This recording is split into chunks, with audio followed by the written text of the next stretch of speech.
আলেম যেগুলো ওয়াজ করলো সব মিথ্যা ওয়াজ, অথচ উনি প্রত্যেকটি কথার পিছনে কোরআন হাদিসের দলিল দিয়ে ওয়াজ করছেন। তারপরে উনি মিথ্যা কেন বললেন? আরেক বিন হাবিব বলেছিল যে রাসূল যখন মেরাজে গেছিলেন, মেরাজে যাওয়ার পরে জাহান্নামে গেলে আল্লাহ পাক তাকে দেখালেন সুদখোরের কি অবস্থা, ঘুষখোরের কি অবস্থা, জিনাখোরের কি অবস্থা, বেপরদা নারীর কি অবস্থা। অধিকাংশ নারীকেই রাসূল জাহান্নামে দেখছেন। জোরে কোন কথা ঠিক কিনা? এই কথা আরেক বিন হাবিব যখন ওয়াজের মঞ্চে বলতেছেন, তখন ওই নেতা বলতেছে মানুষ মরে গেলে কবরে 50,000 বছর থাকবে, তারপরে কিয়ামত হবে, কিয়ামতে হাসর ময়দানে বিচার হবে, তারপরে জান্নাত জাহান্নামে যাবে। তাহলে রাসূল আবার ওটা দেখলো কিভাবে? একটা নেতার মাথা কি কাজ করছে? ও এখন জনগণকে বলতেছে কোন ঠিক, জনগণ বলতেছে আমরা কি বলবো, বক্তার কথাও ঠিক কইছি, এখন নেতার কথা কি কই? এতদিন তো শুনছি মানুষ মরে গেলে কবরে 50,000 বছর থাকবে, তারপরে সেখান থেকে কিয়ামত ইসরাফিল সিংহায় ফুৎকার দিলে হাসরের ময়দান আল্লাহ বিচার করবে। আমল নামাজার ডান হাতে সে হাসতে হাসতে জান্নাতে যাবে, আমল নামাজার বাম হাতে কানতে কানতে জাহান্নামে যাবে। তাহলে এখনো কিয়ামতই হয় নাই, বিচারও হয় নাই, তাহলে নবী জান্নাতে জাহান্নাম কি দেখলো রে? এগুলা কি বানোয়াট নাকি?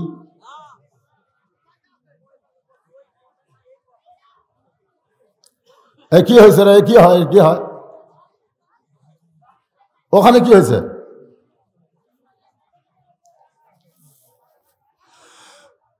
কোনো কথা হবে না, কোনো কথা না। মাহফিল কমিটির লোকজনকে আমি বলবো, যারা ওয়াজ শুনতে এসেছে তারা হলো মেহমান, আর যারা মাহফিলের আয়োজন করেছেন তারা হলো মেজমান। মেজমানদের দায়িত্ব হলো মেহমানদেরকে বসতে দেওয়া, ঠিক কিনা বলেন? এটা কিন্তু রাসূলের সুন্নাত। কিছু না পারলে অন্তত বসে এক গিলাস পানি খাওয়ান, একটা খুরমা খেজুর খাওয়ান, এটা হলো মেজমানের দায়িত্ব। তো সফাপুর মাহফিলের যারা কমিটি তারা হলো মেজমান। তারা কি? মেজমান। আর যারা ওয়াজ শুনতে এসেছে তারা কি? মেহমান। তাহলে মেহমানদেরকে বসতে দেওয়া সুন্নত। এই সফাপুর গ্রামের কারা কারা আছেন হাত তোলেন তো দেখি। এই সামান্য কয়েকজন আছেন। আপনাকে উচিত কি জানেন? আপনারা উঠে যায় ওরকম বসবার দেওয়া। কোনো কথা চলবে না, হইচই চলবে না, মনোযোগ দিয়ে কথাগুলো শোনা লাগবে। রাজি আছেন? হ্যাঁ হ্যাঁ। যারা আসতেছেন এসার পর বসবেন ইনশাল্লাহ। তো সে কথা বলতেছিলাম, যদি কোনো নাস্তিক আপনাদের প্রশ্ন করে নিচে খেয়ার উপরে সামিয়ানা, এইটা যদি রিয়াজুল জান্নাহ হয় তাহলে জান্নাত খুব একটা ভালো না। কারণ বাগান দেখলেই তো বেশ তো বোঝা যায়। আপনার বলেন তো এখনই যদি বৃষ্টির পানি পড়ে আপনার কি থাকবেন? আমি যতই বলি বেহেশতের বাগান, তখন আপনার বলেন ভাল লাগতেছে না কেন? বেহেশতের বাগান ছাড়া কোথায় যাবো? বাড়ির যাব। তার মানে বোঝা গেল মুখে মুখে বেহেশতের বাগান আমরা বলি, অন্তরে মেনে নেই নাই। যদি মেনে নিতাম বৃষ্টি কেন বোমা পড়লো আমরা এই জায়গা ছাড়তাম না। ধরে কেন কথা ঠিক ছাড়তাম না। একসঙ্গে 3টা কুটি যায়, ওই 3টা আসলে কি জানেন? গত রাত্রে যেখানে ওয়াজ করছি ওখানে একজন আমাকে বলছে, হুজুর যুবকদের অবক্ষয় রোধ কেমনে হবে, যুবকদের অবক্ষয় রোধ কেমনে হবে, এর উপরে আপনি কিছু আলোচনা করবেন। আমি বললাম, বাবা আমি না, স্বয়ং জিবরাইলও যদি বাংলাদেশে বক্তা হয়ে আওয়াজ করে, স্বয়ং জিবরাইল বাবা আদম থেকে আমাদের নবীর কাছে, সমস্ত নবীর কাছে যিনি আল্লাহর কোরআন নিয়ে ওহী নিয়ে এসেছেন, সেই জিবরাইলও যদি বাংলাদেশে 1 মাস বক্তা হয়ে ওয়াজ করে, তারপরও বাংলাদেশের যুবকদেরকে ভালো করা যাবে না। আমার ওয়াজটা ভালো হবে, জিবরাইলের ওয়াজটাও ভালো হবে না। কারণ যুবকেরা নামতে নামতে নামতে এত নিচে নেমে গেছে, এত নিচে নামছে যে দেশ বাংলাদেশকে চেনে না, যেই দেশের খেলোয়াড় বাংলাদেশের নাম জানে না, সেই মেসির জন্য, নেইমারের জন্য এরা পাগল হয়ে গেছে। কথা ঠিক কিনা? এত খারাপ এই যুবকেরা। নিজের দেশের পতাকা তোলে না, আর্জেন্টিনার পতাকা, ব্রাজিলের পতাকা তোলে। আরে পাগলারা, এই 2টা দেশ সম্পর্কে আগে জানো। আর্জেন্টিনায় মুসলমানেরা মসজিদ করেছে, সেই মসজিদে আযান দিবার দেয়নি আর্জেন্টিনা সরকার। ব্রাজিলে প্রকাশ্যে কোনো নামাজ পড়ার জায়গা নাই, গোপনে গোপনে চোরের মতো পড়া লাগবে। যেই দেশে আজান দিবার দেয় না, নামাজ পড়বার দেয় না, আর সেই দেশের প্লেয়ারকে নিয়ে তোমরা নাচো, তোমরা এত নিচে নামছো। তোমাদেরকে ভালো করার মতন কোন ওয়াজ বাংলাদেশের বক্তার নাই। একটা ওয়াজ আছে, সেইটা হলো আল্লাহর কোরআন। এই কোরআনের ওয়াজ দেওয়া হবে না। এই কোরআনের সমাজ যেদিন চালু হবে, সেই দিন প্রত্যেকটা যুবক ভালো হতে বাধ্য হয়ে যাবে। জোরে জোরে কথা ঠিক কিনা? ভালো হতে বাধ্য। এরা আমার সামনে দিয়ে ঘরে কেন বসবে নাকি? আশ্চর্য কথা। এই সামনে 2 ট্যাবলেট উঠে গেল দেখলাম, আমি যখন খুতবা দিচ্ছি তখন উঠে গেল। কারণ কি জানেন? ওরা 2 জন যখন মায়ের পেটে ছিল, এরা কিন্তু অ্যানালগ পদ্ধতিতে হয়নি, এরা হলো ডিজিটাল সিজার করা। ধরে কোন কি করা? কারণ একটা সন্তান বার করবার গেলে ঠেলা আছে, এখন তো কোনো ঠেলা নাই। পেট কাটে, ওই ঘুমের মধ্যে থাকে, বার করে ভিন্ডি লাগলে ঘুরাই, কানলে ডাক্তার কাছে জেতা আছে। বুঝলেন? আমার দাদি কইছে, তোরা যখন টানা বার করা হয় তোর মাথা এত বড় যে বার হওয়ার চাইছ না, লম্বা হয়ে গেলি, পরে তোকে থাপড়া থাপড়া আমরা গোল করছি। আমার মাথা থাপড়ান লাগছে, তারপরে মাথা গোল হচ্ছে। এরা যখন মায়ের পেটে ছিল, ওদের মা ভরা পেট নিয়ে গর্ভবতী অবস্থায় গোটা পাড়া ঘুরিছে, পেটের মধ্যে এদের ঘোরণী ব্যারাম শুরু হচ্ছে। তোর এখন কথা ঠিক কিনা? এরা জান্নাতের বাগানে বসে থাকতে পারবে না তো, বেয়াসাই যা। আপনারা বসেন, ওগুলো বসার দরকার নাই, ঝামেলা জায়গা হচ্ছে না। এখন আসেন যে কথা বলতেছিলাম, এই জান্নাতের বাগানে যারা বসেছি, জবান খোলার একবার বলি, এই জায়গা কি বেহেশতের বাগান? এটাকে আপনাদের বিশ্বাস হয়? যদি প্রশ্ন করে বেহেশতের বাগান এরকম হলে বেহেশত খুব একটা ভালো নয়, তাহলে উত্তরে কি বলবেন? উত্তর আপনাকে জানা নেই।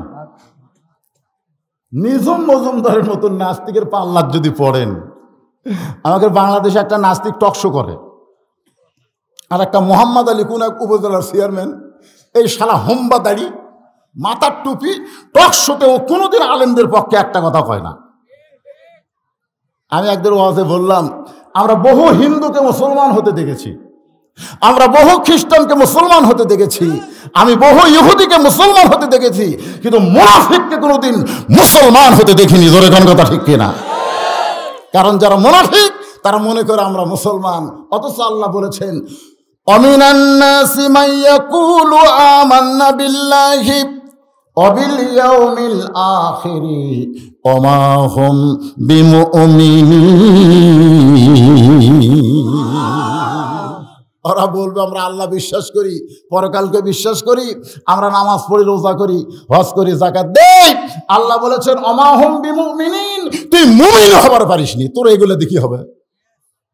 গোটা পৃথিবীর মধ্যে সবচাইতে মুনাফিকের বড় দেশের নাম হলো বাংলাদেশ। যার বলেন নাম কি? হুজুরের হাতে হিন্দু মুসলমান হবে, একটা মুনাফিক মুসলমান হচ্ছে না। এখন মুনাফিক কি, এই জিনিসটা সূরা আসর থেকে আমি আপনাদের সামনে স্পষ্টভাবে ক্লিয়ার করে বলে দেব ইনশাআল্লাহ। বেহেশতের বাগানে আমরা যারা বসেছি, আমরা সকলেই আল্লাহর বান্দা। সুবহানাল্লাহ না কেন? কেরে বান্দা মানে কি জানেন? আপনার মৃত্যু, খালি মৃত্যুটা আছে, এরপরে সরাসরি জান্নাতে চলে যাবেন, আপনার কবর নাই তো। যদি বলবেন হুজুর কবরে যে 3টা প্রশ্ন হবে, মান রব্বুকা, মান দীনুকা, মান নবিয়ুকা, 3টা প্রশ্ন করবে। 1 নম্বর প্রশ্ন হলো তোমার রবকে, 2 নম্বর প্রশ্ন হলো তোমার দিন কি, 3 নম্বর প্রশ্ন হলো তোমার নবীকে। হুজুর এই 3টা প্রশ্ন কি হবে না? আল্লাহ রাসূল বলেন প্রশ্ন হবে, কিন্তু তোমাকে উত্তর দেওয়া লাগবে না। সাহাবেরা বললেন হুজুর প্রশ্ন হবে, উত্তর দেওয়া লাগবে না, এরা কারা? আল্লাহ রাসূল বললেন যারা নামাজি, যারা নামাজি, নামাজ নিয়ে যারা কবরে গেছে, নামাজ পড়া অবস্থায় যারা মারা গেছে, মুনকির নাকির যখন জিজ্ঞেস করবে মান রব্বুকা, তোমার রবকে, তখন নামাজ দাঁড়িয়ে বলবে এই মুনকির নাকির, এই কাকে রব সম্পর্কে প্রশ্ন করতেছিস? যে মসজিদের মধ্যে ঢোকার পরে নামাজের নিয়ত করে সূরা ফাতিহায় কি বলে? আলহামদুলিল্লাহি রাব্বিল আলামিন। রুকুতে যখন বলে সুবহান রাব্বিল আযীম, সেজদায় গিয়ে বলে সুবহান রাব্বিল আলা। এখন বলো, একটা মুসলমান দৈনিক 5 ওয়াক্ত নামাজে 17 রাকাত ফরজ আদায় করছে, সুন্নত কত রাকাত, নফল কত রাকাত, কতবার রব রব কইছে, আবার নতুন করে কবরত রবের প্রশ্ন হচ্ছে। তখন মুনকির নাকির কয়, আল্লাহ তোমার বান্দা তো নবাবজাদার মতন শুয়ে আছে, কিন্তু ওর পক্ষে আমার সঙ্গে ঝগড়া করে খে। আল্লাহ বলতেছে, যার নামাজ আছে তাকে রব সম্পর্কে প্রশ্নের দরকার নেই। সুবহানাল্লাহ। আমা দিনুকা, তোমার দিন কি? এই যে দিন সম্পর্কে প্রশ্ন করা হবে, বাংলাদেশে কিন্তু ইসলাম আছে, দিন নাই। আমি বুঝালি আপনারা বুঝবেন। কোরআনে কিন্তু আকিমুদ্দিন আছে, আকিমুদ্দিন, দিন কায়েম করো। দিন যতদিন কায়েম না হবে, আকিমুসসালাহ, নামাজ ততদিন কায়েম হবে না। আমাদের বাংলাদেশের দিনের খবর কি? দিন রাত, দিন এখন রাত হয়ে গেছে। আসেন শোনেন, মালিকি ইয়াউমুদ্দিন। আকিমুদ্দিন কিভাবে প্রতিষ্ঠা হবে তার আগে আমি আপনাদের বলতেছি আমাদের ডিগ্রি সম্পর্কে। আমাদের জন্য যে আল্লাহ জান্নাত বানাইছে, এ কথা কি আপনাদের বিশ্বাস হয়? কতদিন আগে বানাইছে? জান্নাত বানাইছে আল্লাহ, কিন্তু ফেরেশতারা তৈরি করছে। মানে আল্লাহ নিজে কোনো কাম করে না। এই যে আমরা পাপ করি না, সওয়াব করি, এগুলোকে আল্লাহ লেখে না ফেরেশতা লেখে? আমাকে জানকে আল্লাহ কবজ করবি না আজরাইল করবি? আমাদের কবরে সওয়াল জবাবকে আল্লাহ করবি না ফেরেশতা করবে? কি কথা! তার মানে আল্লাহর একদল সৈন্য আছে, তারা হলো ফেরেশতা। এই ফেরেশতার যিনি সবচাইতে বড় ফেরেশতা জিবরাইল বলতেছে, আল্লাহ এত সুন্দর জান্নাত আপনি যেই বান্দাকে দিবেন, এই জান্নাতটা কেমন একটু নিজের চোখে দেখতে চাই। আল্লাহ বললেন, তৈরি করার সময় দেখিসনি? জিবরাইল বলতেছে, আল্লাহ খালি তৈরি করেই গেছি, মিস্ত্রি হয়ে, হেড মিস্ত্রি হয়ে, জোগাড়দার সব ফেরেশতা, আমি হলাম হেড মিস্ত্রি, ভালো মতো দেখা হয়নি। আল্লাহ বলতেছে, ঠিক আছে, তোমার দরখাস্ত মঞ্জুর করলাম। ফেরেশতা জিবরাইল বলতেছে, আলহামদুলিল্লাহ আলহামদুলিল্লাহ। আল্লাহ চাওয়া মাত্রই দরখাস্ত মঞ্জুর হলো। আল্লাহ বলতে, জিবরাইল তুমি যদি বলতে জান্নাতে থাকতে চাই, তাহলে দরখাস্ত মঞ্জুর করতাম না।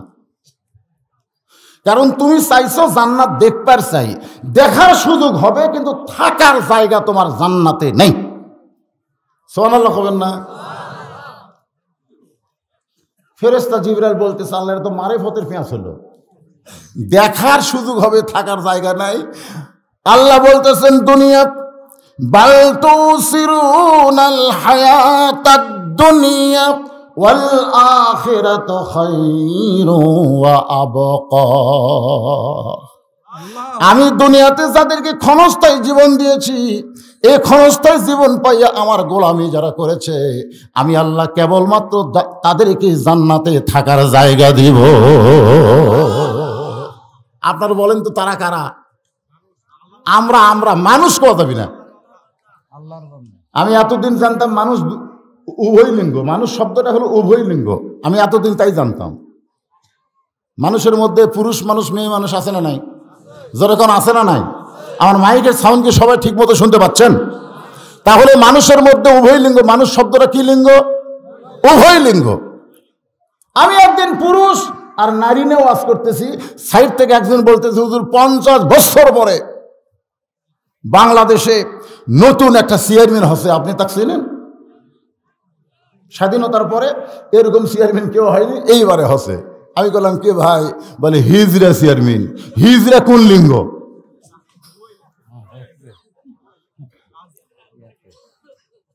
আমি তো চিন্তায় পড়ে গেলাম, কে রে? একজন বলতে, হুজুর পুরুষ মানুষ মারা গেলে 3 কাপড় দেওয়া লাগে, মেয়ে মানুষ মারা গেলে 5 কাপড়, হিজরা মরলে কয় কাপড়? এইরকম প্রশ্ন করবে, উত্তর দেওয়ার জন্য আমি প্রস্তুত ছিলাম না, কিন্তু করতেও তো পারে যে খেয়ার উপরে সামিয়ানা, এইটা জান্নাতের বাগান কেমনে হয় বুঝাই দাও। প্রশ্ন তো করতেও পারে, জোরে তার কথা ঠিক কিনা? করতেও তো পারে। এখানে আল্লাহ বলতেছেন ইন্নাল ইনসানা লাফি খুসর, নিশ্চয় মানুষগুলো ক্ষতির ভিতরে। এই মানুষের মধ্যে পুরুষ আছে, নারী আছে। এখন থেকে বোঝা গেল হিজড়াও, কথা কয় না, হিজড়াও আছে। আপনার বলেন তো হিজড়া কেন হয়? জানেন হিজড়া কেন হয়? আল্লাহ ছেলেও দেয়, মেয়েও দেয়, কিন্তু কোরআন শরীফের কোনো জায়গায় লেখা আছে হিজড়াও দেয়? এ কথা কন না কেন? আল্লাহ কাকু ছেলে দেয়, কাকু মেয়ে দেয়, আবার কাকু ছেলেও দেয়, মেয়েও দেয়, আবার কাকু কিছুই দেয় না। আছে না নাই যেরকম? কিন্তু এমন কোন আয়াত বার করে পারবেন আল্লাহ হিজড়াও দেয়? আমি চিন্তা করলাম ওই আয়াত নিয়ে গবেষণা করা, যে হিজড়া কেন হলো।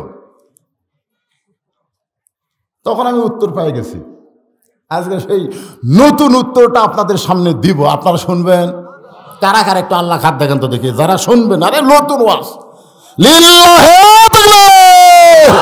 হাত নামান, হাত নামান। ভবিষ্যতে যেন হিজড়া বাংলাদেশে জন্ম না হয়, এ চেষ্টা আমাদের করার দরকার আছে না নাই? দরকার আছে না নাই? কঠিন কপাল খারাপ এই হিজড়া যারা, এদের ভাগ্য খুব খারাপ। এরা সবসময় নিজের কপালকে দোষ দেয় যে আমার ভাগ্য খারাপ। আসলে ভাগ্য হিজড়ার খারাপ না, ওর বাপ মার কারণে ওর এমন জন্ম হয়েছে। জোরে কোনো কথা ঠিক? আজকে এখানে পুরুষও আছে, নারীও আছে। আমাদের হিজড়া যেন ভবিষ্যৎ আর দুনিয়াতে না আসে, এর উপর একটা নতুন ওয়াজ আমি আপনাদের শোনাবো ইনশাল্লাহ। তবে যেটা বলতেছি একটু মনোযোগ দেন। ফেরেশতা জিবরাইল বলতেছেন আল্লাহ জান্নাত দেখার যখন সুযোগ পাইলাম তাহলে জান্নাত দেখতে চাই। আল্লাহ বলেন যাও জান্নাত দেখো। এবার জিবরাইল জান্নাত দেখার জন্য উড়াল দিলেন। ফেরেশতা জিবরাইলকে আল্লাহ 600 ভাগা দিয়েছেন। জোরে কোন কয়শো ভাগা? এখন হয়তো বলবেন হুজুর ফেরেশতা জিবরাইল কি কবিতরের মতো ওড়ে না সিলের মতো ওড়ে? একবার জিবরাইল বললেন হুজুর আপনার কাছে আল্লাহর কাছ থেকে আসছি, কত সময় আপনি শুনবেন? নবী বলতেছেন বহু সময় লাগবে। ফেরেশতা জিবরাইল বলতেছে খালি চোখ বন্ধ করবেন, খুলবেন, এর আগে আমি পৌঁছে যাবো। জোরে কোন সুবহানাল্লাহ। তাহলে উড়ানোর গতি কম না বেশি? এই রকেটের চাইতেও কোটি কোটি গুণ বেশি।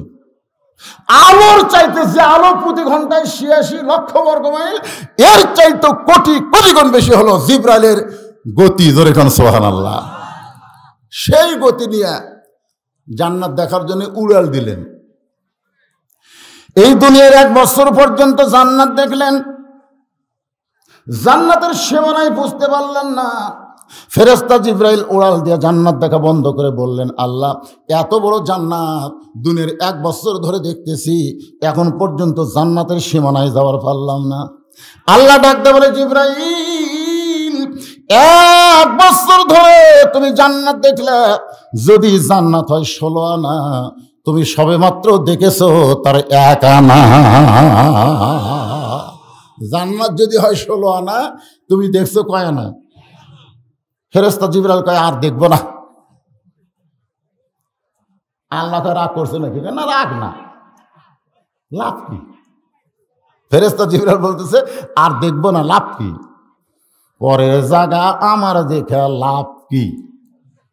যেরকম পরের জমি, পরের জায়গা, ঘর বানায় আমি রই, আমি কিন্তু জমির মালিক নই। ফেরেশতা জিবরাইল বলে আল্লাহ যেই জান্নাত তোমার বান্দা থাকবে সেই জান্নাত আমার দেখে লাভ কি? আল্লাহ বলতেছে বুঝলি বুঝলি, কিন্তু 1 বছর পর। কয় বছর পর? আমরাও কিন্তু বুঝবো এই দুনিয়া আমাদের আপন নয়, এই দুনিয়া হলো আমাদের পর। কয় বছর পর? মরার পর না রে পাগলা, মরার সময়। একের মরার সময় আপনাকে আল্লাহ সব দেখাবে। وَأَنْفِقُوا مِمَّا رَزَقْنَاكُمْ مِنْ قَبْلِ أَنْ يَأْتِيَ أَحَدَكُمُ الْمَوْتُ فَيَقُولَ رَبِّي لَوْلَا أَخَّرْتَنِي إِلَى أَجَلٍ قَرِيبٍ। আল্লাহ বলতেছেন বার হ জিবরাইল, বার হ। জিবরাইল বলতেছে আল্লাহ জান্নাত থেকে বার হবো, তার আগে একটা প্রশ্ন। আল্লাহকে কি প্রশ্ন? বলে যেই বান্দার জন্য আপনি এত বড় জান্নাত বানালেন, আমার 600 পাকা থাকার পরেও, পৃথিবীর সবচেয়ে দ্রুত গতি আমার থাকার পরেও আমি 1 বছর দেখলাম কয় আনা। আর ওর তো পাকা টাকা কিছু নাই, আরে হাঁটে 1 কিলোমিটার যাবি। আর সেই বান্দার জন্য এত বড় জান্নাত খামাখা বানাইলেন। এই জান্নাতকে আপনার বান্দারা কোনোদিন দেখে শেষ করতে পারবে? আল্লাহ বলতে, জিবরাইল আমার বান্দা সম্পর্কে তোর ধারণা কি? জিবরাইল চমকে উঠছে। আল্লাহ বলতেছে আমার বান্দা সম্পর্কে তোমার ধারণা কি? জিবরাইল চমকে উঠছে কেন? কারণ আমাদের বাবার কদমে কিন্তু ওই জিবরাইল সেজদা দিছে। সুবহানাল্লাহ কন্যা কেন? উসজুদু লিআদম, উসজুদু লিআদম, আদমকে সেজদা কর। আল্লাহ বলে, জিবরাইল এত বড় জান্নাত আমার বান্দারা কেমনে দেখবে? যদি জানবার চাও তাহলে আগামী জুমার দিনে যখন মুয়াজ্জিন মসজিদে জুমার নামাজের আজান দেবে, আজান দেওয়ার সঙ্গে সঙ্গে যেই মুসল্লি মসজিদের মধ্যে ঢুকবে সেই মুসল্লিকে জিজ্ঞাসা করলেই তোমাকে বলবে এত বড় জান্নাত আমার বান্দারা কেমনে দেখবে। আপনারা বলেন এই কথার দ্বারা আল্লাহ আমাদের দাম কমালেন না বাড়ালেন?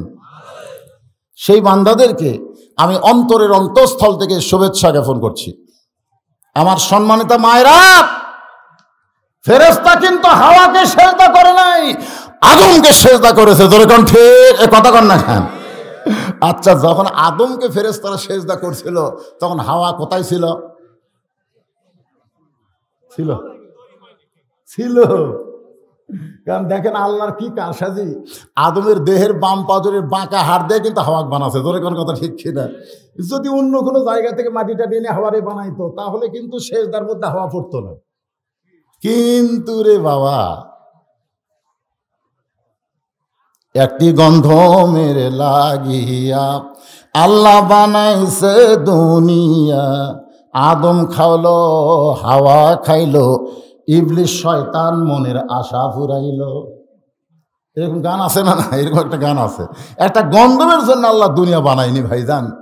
দুনিয়া কি জন্য বানাইছে এই সূরা আসর আলোচনা শুনলেই বুঝতে পারবেন আল্লাহ কেন রাগ করে বললেন।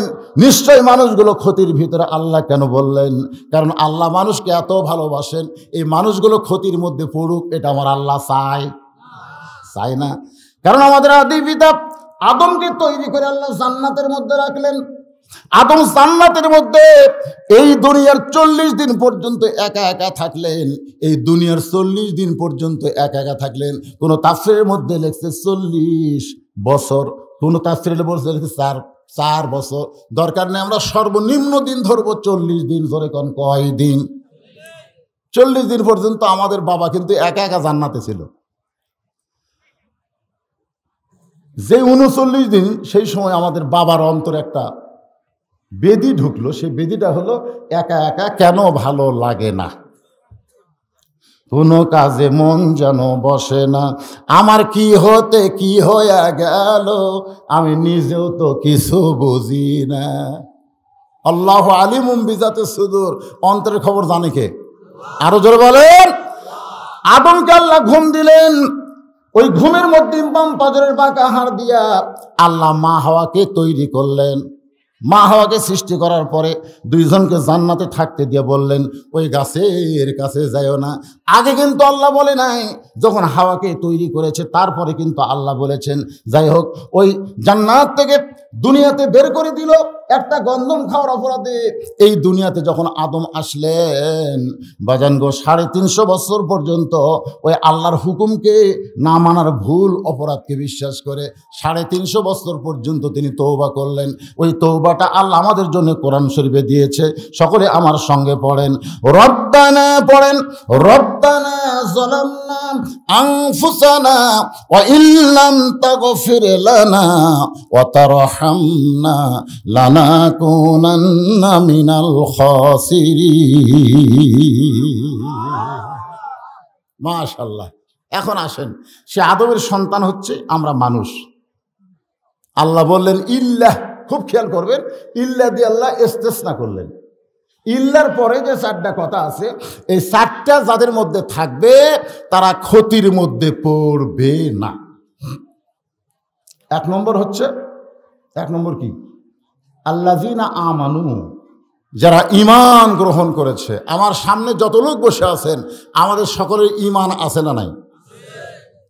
আমাকে একজন বলছে, হুজুর এই নামাজের ওয়াজ, হজের ওয়াজ, যাকাতের ওয়াজ বাদ দিয়া আগে ঈমানটা ঠিক করেন, তো ঈমান ঠিকের ওয়াজ করেন। নামাজ পড়ে আবার গাছের ডালে তেনা বান্ধে, গাছের ডালে লাল তেনা বান্ধে। আমি রাস্তার মধ্যে দেখলাম তেনা বান্ধা আছে না নাই? তা আপনার কন্ত যে যার ঈমান আছে তাই গাছের ডালও তেনা বানবে কি? তো বান্দা কেন? কে বান্ধেলা? এটা না বললে হবে? রাসূল বললেন তাসদিক বিল জানান, যেটা জবানে বললে ওইটা কলিজার মধ্যে জায়গা দেওয়া লাগবে, অন্য কোনো জায়গা দিলে হবে না। তোমার দেহের সবচাইতে দামি জায়গা হলো কলিজা। ধরে বলেন নাম কি? এই কলিজার মধ্যে ঈমানকে সেট করা লাগবে। 3 নম্বর হলো আমল বিল আরকান। শুধু কলিজার মধ্যে জায়গা দিলে হবে না, ওই ঈমান অনুযায়ী আমল করা লাগবে। আপনারা বলেন তো, ঈমান গ্রহণ করার পরে 1 নম্বর আমল কি? এই দেখেন, আপনারা বুঝতে পারছেন। এই জন্য আল্লাহ বললেন ওয়া আমিলুস সালিহাত। 1 নম্বর নেক আমল হলো নামাজ। আপনি যদি হজ না করেন আপনি বেঈমান হবেন না, যাকাত যদি না দেন আপনি বেঈমান হবেন না, রোজা যদি না করেন আপনি বেঈমান কিন্তু হবেন না। কিন্তু রাসূল বললেন লা সালাতা লা ঈমানা, যার নামাজ নাই তার ঈমান নেই। লা সালাতা লা দীনা, যার নামাজ নাই তার কোনো ধর্ম নাই। আল্লাহ রাসূল বললেন বাইনাল আবদি ওয়াল কুফরি তারকুস সালাত, বান্দার কাফেরের মধ্যে পৃথক করার জিনিস তার নামই হলো নামাজ। যার নামাজ আছে সে হলো আল্লাহর বান্দা, সে হলো জান্নাতি। হাসরের ময়দানে অনেক দানবী, অনেক রোজাদার, অনেক হাজী সাহেবকে আল্লাহ জান্নাত দিবে।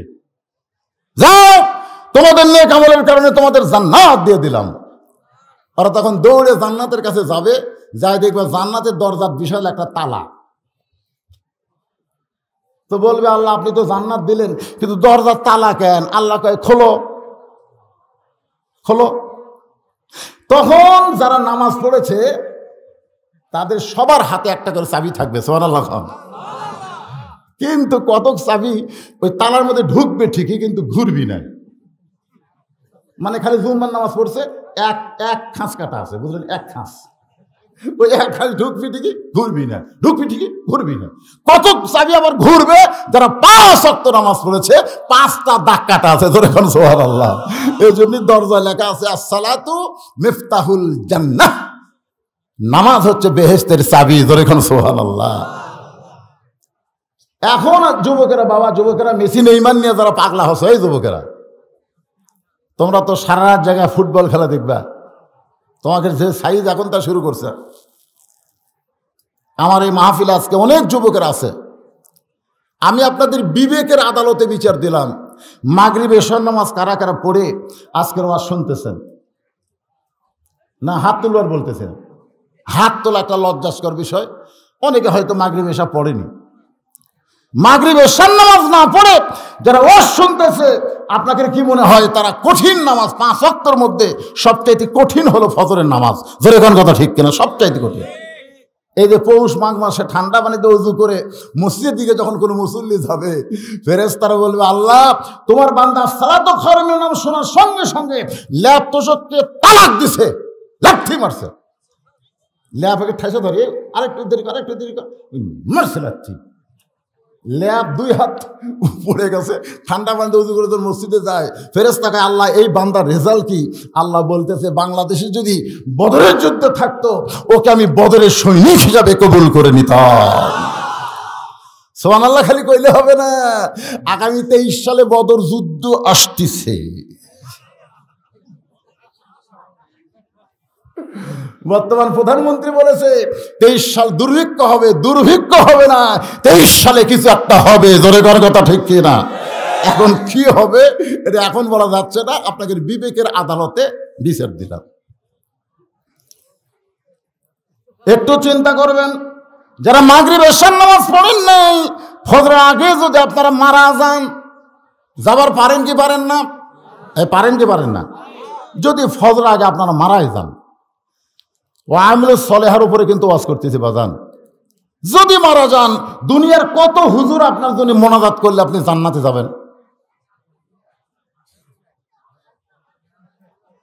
কি মনে হয় আপনাকে? সমস্ত হুজুর যদি বেনামাজির দোয়া করে, আল্লাহ তারপরেও ওর জন্য জান্নাত খুলবে না। আর যদি এশার নামাজ পড়ে ফজর আগে আপনি মারা যান, কোনো হুজুর লাগবে না, এশার নামাজে আপনার জন্য জান্নাতের চাবি হয়ে যাবে। জোরে কোন কথা ঠিক? কত বড় সাহস নিয়ে আপনারা বসে আছেন যারা এখন এশার নামাজ পড়েননি। কি সাহস! আর সালাতু খায়রুন নাম শোনার পরে যারা ঘুম থেকে চেতন পান, আযান শোনেন, তারপরে বিছনা ছাড়েন না, আপনার কত বড় সাহস! কত সাহস আপনার! আপনি রোজা করেননি, আপনাকে কাফের বলার কোনো সুযোগ নেই। আপনি হজ করেননি, আপনাকে কাফের বলা যাবে না। রাসূল বলেছে, মান তারাকা সালাতু মুতাম্মিদান ফাকাদ কাফারা। ইচ্ছা করে 5 ওয়াক্ত না, 1 ওয়াক্ত নামাজ যারা বাদ দিবে, অবশ্যই আল্লাহর তারা কাফের হয়ে যাবে। নাউযুবিল্লাহ বলে গান। এখন এই 1 নম্বর নামাজ সম্পর্কে এতই কড়াকড়ি নিয়ম ভাই, আল্লাহ কিন্তু কোরআনের কোনো জায়গায় নামাজ পড়ার কথা বলে নাই। হ্যাঁ, নামাজ পড়ার কথা কিন্তু কোরআন হাদিসের কোনো জায়গাতে নাই। নবুয়তের 10ম বৎসরে, খুব মনোযোগ দিয়ে শুনবেন, সূরা আসরের তাফসীর হচ্ছে ওয়া আমিলুস সালিহা। নবুয়তের 10ম বৎসরে আল্লাহ নবীকে নামাজ দিয়েছেন। নবুয়তের কয় বৎসরে? 10ম, বোঝেন তো? নবুয়ত পাওয়ার 23 বছর নবী দুনিয়াতে ছিলেন। 10 বছর যখন, তখন আল্লাহ তাআলা মেরাজে নিয়ে গিয়ে নবীকে নামাজ দিলেন। এ নামাজ পাওয়ার পরেও নবী কিন্তু 3 বছর মক্কায় ছিলেন। কয় বছর? নবী যেখানে দেখে আকিমুস সালাত, আকিমুস সালাত, নামাজ কায়েম করো, কিন্তু মক্কার তো নামাজ কায়েম করা যাচ্ছে না। নবীকে আল্লাহকে বলেন, আল্লাহ কি করা যায়? আল্লাহ বলতেছে, যেই দেশের নেতা হবে আবু জেহেল আর ইমাম হবে মুহাম্মদ, সেই দেশে নামাজ কায়েম সম্ভব নয়। কথাটা গুরুত্ব দিয়ে শুনবেন। আজকে আমাদের যুবকেরা মেসি নেইমারের ভক্ত কেন হলো, একটু শোনার দরকার নাই? একটু শোনেন, তোমরা কান খাড়া করে শোনো যুবক। আল্লাহ বললেন, যেই দেশের নেতা হবে আবু জেহেল, ইমাম হবে মুহাম্মদ, সেই দেশে নামাজ কায়েম হবে না। বর্তমানে বাংলাদেশে নেতা আর ইমামের মধ্যে তফাৎ আছে না নাই? জোরে কোন আছে না নাই? আমার মুসল্লি, আমার মসজিদের জুমার মুসল্লি, কিসের মুসল্লি? জুমার নামাজের মুসল্লি, 5 ওয়াক্ত না, জুমার নামাজের মুসল্লি। এরা ওই কিস্তি নিছে, কিস্তি। তো সোমবারে কিস্তি দেওয়া লাগবে, কাজ কাম তো নাই। বউ বলতেছে সোমবারে কিন্তু কিস্তি দেওয়াই লাগবে। স্বামীর কাজ কাম নাই, টাকা পাবো কোথায়? আল্লাহর কি কাম? রোববারে একটা গরু মরছে, আমার এলাকায় রোববারে একটা গরু মরছে। ওই 2 কিস্তি এলাকায় আলহামদুলিল্লাহ। মরলে কি আলহামদুলিল্লাহ না ইন্নালিল্লাহ? ওরা 2 জন আলহামদুলিল্লাহ হয়ে যায়। ওই মরা গরুর চামড়া খুলিছে। মরা গরুর কি খুলিছে? এখন তো চামড়ার দাম নেই। চামড়ার দাম আছে? চামড়ার জুতার কথা কয় না, চামড়ার ব্যাগের, চামড়ার মিনি ব্যাগের।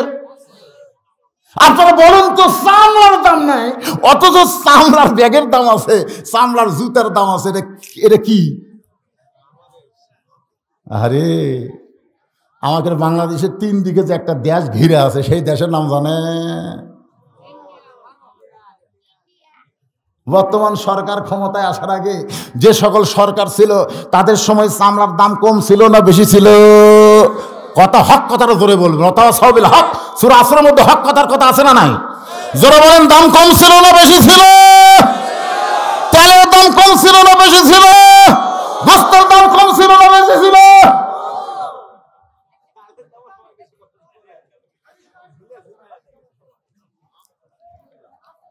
তাহলে চামড়ার জুতার দাম বেশি, চামড়ার ব্যাগের দাম বেশি, কিন্তু ঈদুল আজহার দিনে চামড়ার দাম কম একটাই কারণ, ওই ভারতের লক্ষ্য করে দেখলো এই চামড়ার পয়সাগুলো অধিকাংশ কওমি মাদ্রাসায় যায়, আর চামড়ার পয়সার যদি কওমি মাদ্রাসায় যায় ওরা আবার মুদির বিরুদ্ধে আন্দোলন করে, এই জন্য চামড়ার দাম কমাই দিছে। ভারতে অধিকাংশ গরু বাজান একটু খেয়াল করবেন, ওদের দেশের চামড়ার দাম আছে কিন্তু আমার দেশে নাই। এটা আন্তর্জাতিকভাবে একটা ইসলাম ধ্বংস করা, আল্লাহর কোরআনকে নস্যাৎ করার একটা চক্রান্ত, ধরে কোন ঠিক কিনা? কিন্তু কোনো লাভ আছে? কেন লাভ নাই? আল্লাহ নিজেই বলেছে ইন্না নাহনু নাযালনা যিকরা ওয়া ইন্না লাহু লাহাফিজুন। এই রে, করোনার মধ্যে যখন প্রাইমারি মাস্টারেরা স্কুলে যায় না, মাস গেলে বেতন নিয়ে চলে আসে, আমার মাদ্রাসার হুজুর কয় হুজুর করোনার সময় তো লেখাপড়া করালো না, এরপরেও বেতন পায়, কারণ কি? আমি বললাম বাজান, প্রাইমারির দায়িত্ব নিচ্ছে সরকার, আর হাফিজুল আদরের দায়িত্ব কোনো সরকার নেয়নি, স্বয়ং আল্লাহ নিয়েছে। ধরে কোন কথা ঠিক? আল্লাহ দায়িত্ব নিয়েছেন কে? আল্লাহ। ওরা আগডম বাগডম শিক্ষা দিয়ে মাস গেলে 50,000 টাকা বেতন পায়। এরা জালিকাল কিতাবুল আরাইফি হুদাল লিল মুত্তাকিন, এই সত্যি শিক্ষা দিয়ে 3 মাস হলে বেতন বাকি। আমি একটা হুজুরকে বললাম বেতন বাকি বাদ দেন, এ চাকরি না করে একটা অটো ভ্যান চালান, দিন গেলে 500 টাকা খেলে 600 টাকা পাবেন।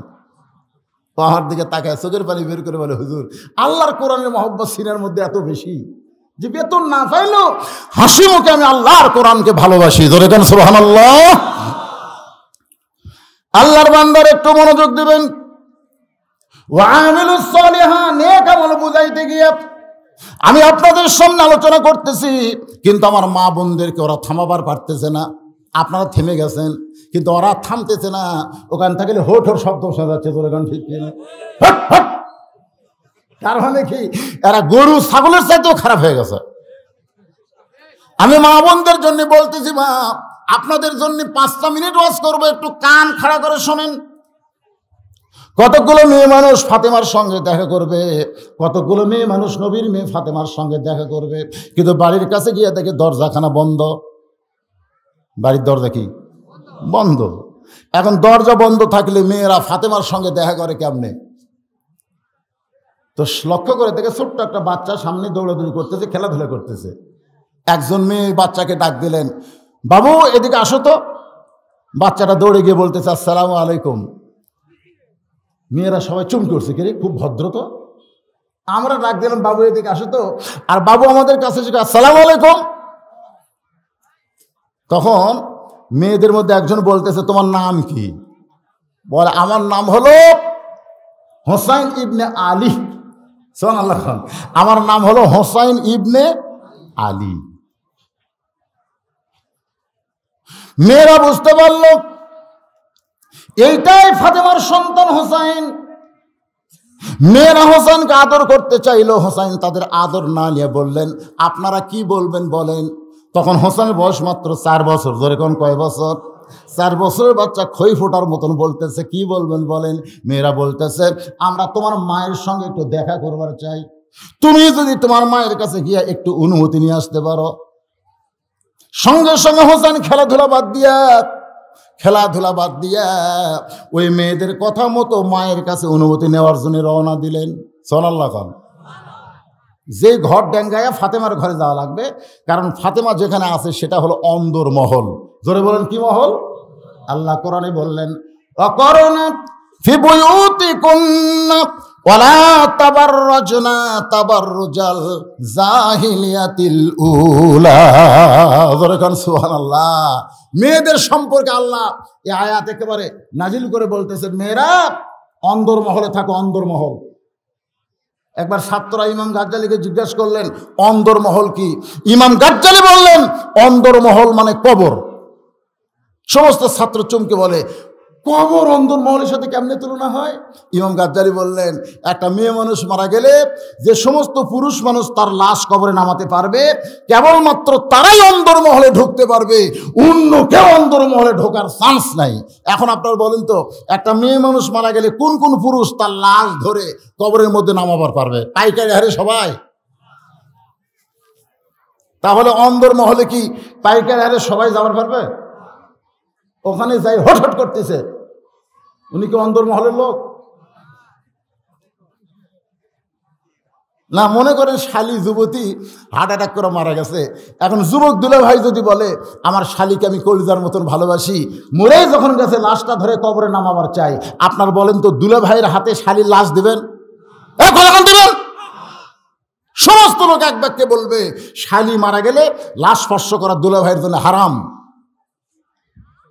দুলাভাই সাইডেতে মুচকি মুচকি হাসে। একজন বলে হাসিস কেন? বলে হাসার কারণ হলো বাংলাদেশে হারাম কখন হয়।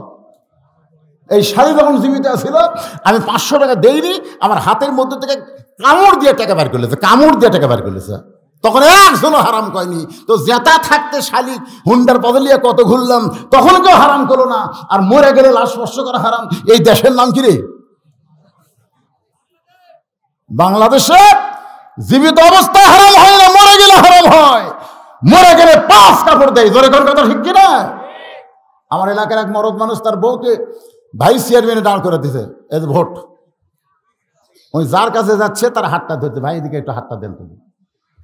এ হাত ধরে বুকের ঠেকায়, বুকের ঠেকায় বলে ভাই ভোটটা একটু দিবেন ভাই। এমন ভাবে হাত এমন হয়ে ধরে ওই বেকাইতে হবে, হাত ছাড়া দিয়ে ভোট দেবো যা। এটা লাইনে এসে ভোট দিয়ে ভাইস চেয়ারম্যান হয়ে গেছে। তোর এখন কি চেয়ারম্যান? কথা কয় না। আমি ওর স্বামীকে একদিন বললাম, তোমার বউ যে হারে ভোট করলো, তোমার এই বউটা যখন মরবে তখন তুমি কয় কাপড় দিবা? আমার কয় হুজুর আপনি আলেম হয়ে জানেন না কয় কাপড় দেওয়া লাগে? আমি তো জানি রে ভাই 5 কাপড় দেওয়া লাগে। তোমার বউ কয়টা দিবা? সবাই যা দেয় আমি তাই দিব। তাহলে তোমার বউকে সবাই দেখলো, সবাই স্পর্শ করলো, তোমার বউ ভাই ভাই করে সবার হাত ধরে ভোট নিল, আর সেই বউকে 5 টাকা বলো মরার পরে দিবা, জীবিত অবস্থায় দিলা না। এমন পর্দা বাংলাদেশে চলে, কিন্তু আল্লাহর কোরআনে চলে না। হোসেন যেই মাত্র অন্দরমহলে ঢুকতে চাচ্ছে, আমার দিকে তাকান, 4 বছরের বাচ্চা, 4 বছরের। তখন হযরত আলী আল্লাহর কোরআন শরীফ পড়তেছিল, এরকম কোরআন পড়তেছে।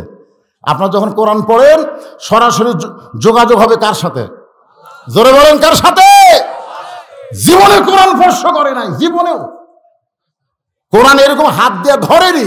এইরকম নেতা আমার কানে বলতে যে হুজুর কোরআন হাদিস থেকে ওয়াজ করবেন, আজে বাজে কথা জান কর না। দেখছেন, জীবনে হাত দিয়ে কোরআন শরীফ স্পর্শ করেনি, সেই শালার নেতা আমাকে কয় কোরআন হাদিস থেকে ওয়াজ করবেন। কেরে তুই কোরআন হাদিস কোনদিন দেখছিস? তুই কি বুঝবি রে? তোর বিরুদ্ধে গেলেই বলবি এটা আমার বিরুদ্ধে বলতেছে, পাগলা। কোরআন কি? সবাই আমার সঙ্গে বলেন, কুল জাল হক ওয়া যাহাকাল বাতিল ইন্নাল বাতিলা কানা যাহুকা। আল্লাহর বান্দারা একটু মনোযোগ দিয়ে শুনবেন।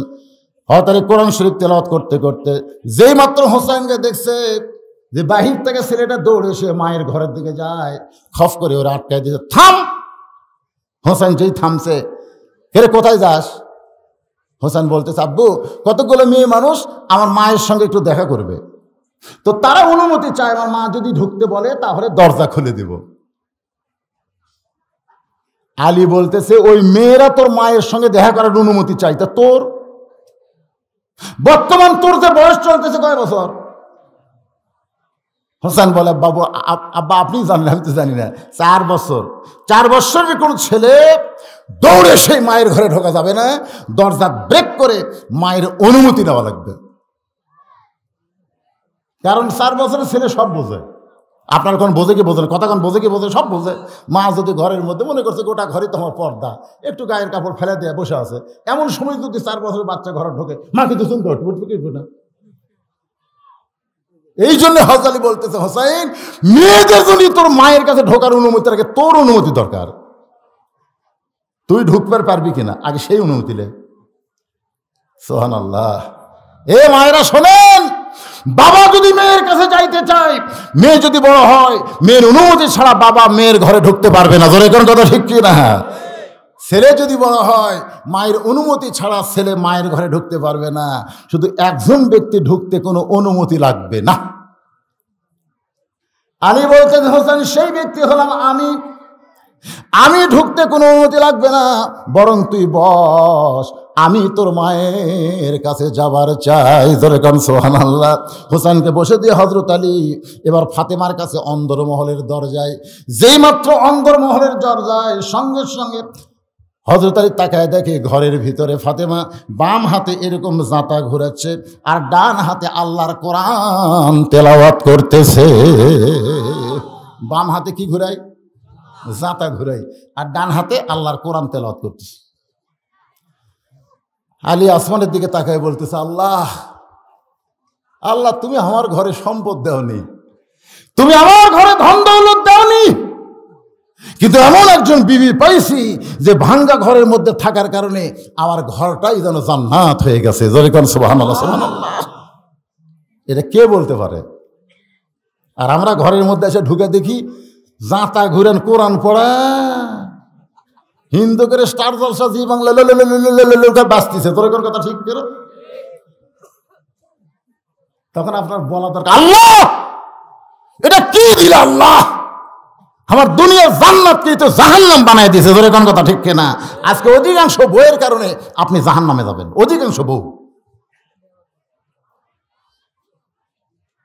যেরকম হাওয়ার কারণে আদমকে জান্নাত থেকে দুনিয়াতে আসা লাগছে, এর কে কারণে আমাকে জান্নাত পাওয়া, জান্নাত আমরা পাবো না। ধরে কোন কথা ঠিক কিনা? এখন কি কথা বন্ধ হচ্ছে? এখনো বন্ধ হয়নি না, একেবারে বন্ধ। সুবহানাল্লাহ, সুবহানাল্লাহ। হযরত আলী দরজায় গিয়ে তাকায় দেখে কি দেখতেছে? কি দেখতেছে? বাম হাতে জাঁতা ঘুরাই আর ডান হাতে আল্লাহর কোরআনের কয়েকটা আয়াত তেলাওয়াত করতেছে। সঙ্গে সঙ্গে হযরত আলী আল্লাহর কোরআন থেকে তেলাওয়াত করলেন, রব্বানা পড়েন, রব্বানা আতিনা ফিদ দুনিয়া হাসানাতাও ওয়া ফিল আখিরাতি হাসানা ওয়া কিনা আযাবান্নার। সঙ্গে সঙ্গে ফাতেমা যে আয়াত তেলাওয়াত করছে হযরত আলী, সঙ্গে সঙ্গে ফাতেমা জাঁতা ঘুরান বন্ধ, কোরআন তেলাওয়াত করা বন্ধ। জাঁতা ঘুরানো বন্ধ, কোরআন তেলাওয়াত করাও বন্ধ। স্বামীর সামনে এসে বলতেছে, আসসালামু আলাইকুম। আলী বলতেছে চমকে ওঠে, ওয়ালাইকুম আসসালাম। বইয়ের কথা মনে হচ্ছে। কোরআন তেলাওয়াত করা বাদ দিয়ে অন্দরমহলে ঢুকে আলী বলতেছেন, ফাতেমা তুমি জাঁতা ঘুরান বন্ধ করতে পারো, কিন্তু আল্লাহ কোরআন তেলাওয়াত বন্ধ করলে কেন?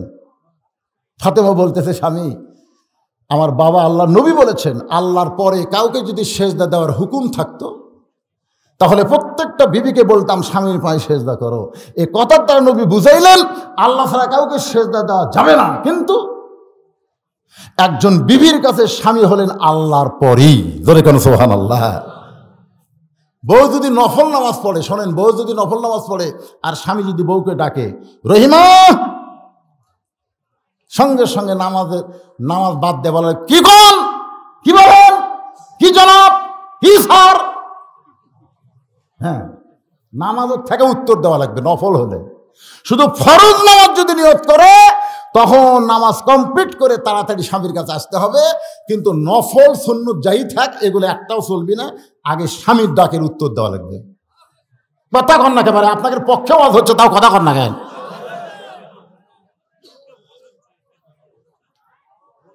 আর হামাকের গুলো যদি বলি রোকেয়া, কথা কয় না, কে গো রোকেয়া খাতুন বেগম, লিলু কথা কয় না, কে গো রোকেয়া কি, ওরে বাবারে, একবার দুইবারে কথা কয়নি, তিনবারে যা কইছে বসা স্বামী লাভ দিয়ে উঠছে ভয়ে।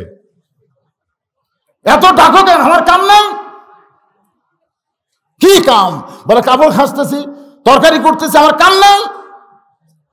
আল্লাহর ইসলাম বলেছে কোনো কাম তোর নাই, একটাই কাম, স্বামী ডাকা মাত্র স্বামীর কাছে হাজির হওয়া। সুবহানাল্লাহ কোন, কোনো কাম নাই, কিসের কাম রে? ফাতেমা বলতেছে কিসের জাঁতা ঘুরেন আর কিসের কোরআন তেলাওয়াত? আপনি যখন দরজায় দাঁড়াইছেন কি কারণে?